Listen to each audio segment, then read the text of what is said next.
നമസ്കാരം ഗൈസ്, ആർജിയാണ് ശ്രുതി. എനിക്കൊരു പാർസൽ വന്നിട്ടുണ്ട് നമുക്ക് ഇതിലെ തേങ്ങ അത് കേൾക്കാൻ വേണ്ടി പോയി. പിന്നെ നമുക്ക് ഫുഡുണ്ട്. ഫുഡ് നമുക്ക് റബ്ബർ റോട്ടിന് ചേട്ടൻ വാങ്ങിച്ചു വന്നായിരുന്നു ഫുഡ് കഴിക്കാൻ പോയിട്ട്. അതേ പൊറോട്ടയ്ക്ക് മീൻകറി കൂടി കഴിക്കാൻ വേണ്ടി പോണത്. ശ്രുതിക്ക് മീൻകറി എന്ന് പറഞ്ഞു. ഞാൻ സാമ്പാർ കൂടി കഴിക്കാന്ന് വെച്ച് മീൻകറി വെച്ച് നോക്കട്ടെ എങ്ങനെയുണ്ടെന്ന്. ഇല്ല തേങ്ങ അത് കുഴപ്പമില്ല, ഞാൻ ഫുഡ് നോക്കിക്കോളാം എങ്ങനെയുണ്ടെന്ന്. ഇത് മീൻ വറുത്തത് ഇരിപ്പുണ്ട് ഇന്നലത്തെ, അത് തീർന്നിട്ടില്ല. ഇതെന്താണ് അന്ന് എനിക്ക് കഴിച്ചിട്ട്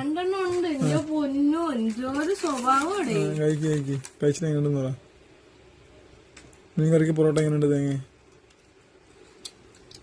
എല്ലാരും ഇൻസ്റ്റാഗ്രാമിൽ നമ്മളെ ഫോളോ ചെയ്യാൻ വേണ്ടി മറക്കരുത്. ഫോളോ ചെയ്യുക. എന്റെ ഐഡി ഇങ്ങനെ ഫോളോ ചെയ്യുക. ശ്രുതി ആദ്യം എന്നാണ് ഒന്ന് ഫോളോ ചെയ്ത് സപ്പോർട്ട് ചെയ്യണേ. ശ്രുതിക്ക് ഫോളോസ് കുറയാൻ ചെറിയ വിഷമമുണ്ട്. എല്ലാവരും ഫോളോ ചെയ്ത് സപ്പോർട്ട് ചെയ്യാൻ കേസ് എനിക്കും. ആദ്യം സാമ്പാർ പൊട്ടിക്കുകയാണ്. കടയത്തെ സാമ്പാർ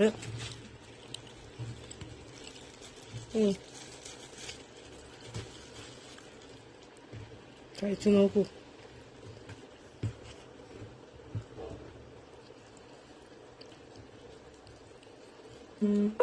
സാമ്പാറും മീൻ വറുത്തതും പൊറോട്ടയും വെറുതേക്ക് നമുക്ക് വല്ല പ്രാങ്കാണ്. എങ്ങനെയുണ്ട്? കൊള്ളാല്ലേ?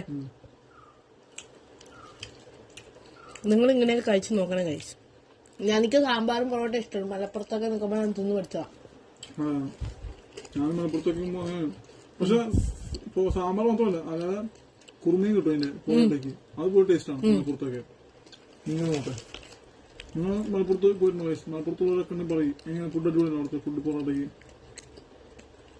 നല്ല മീൻകറി അടിച്ചു മാറ്റി. മീൻകറി അടിപൊളിയുണ്ട്. പക്ഷെ ഇപ്പോൾ ടേസ്റ്റ് ഉണ്ട്. കഴിക്കട്ടെ, ഞാനും കഴിക്കട്ടെ. ഞാൻ ഇവിടെ ഇരുന്നു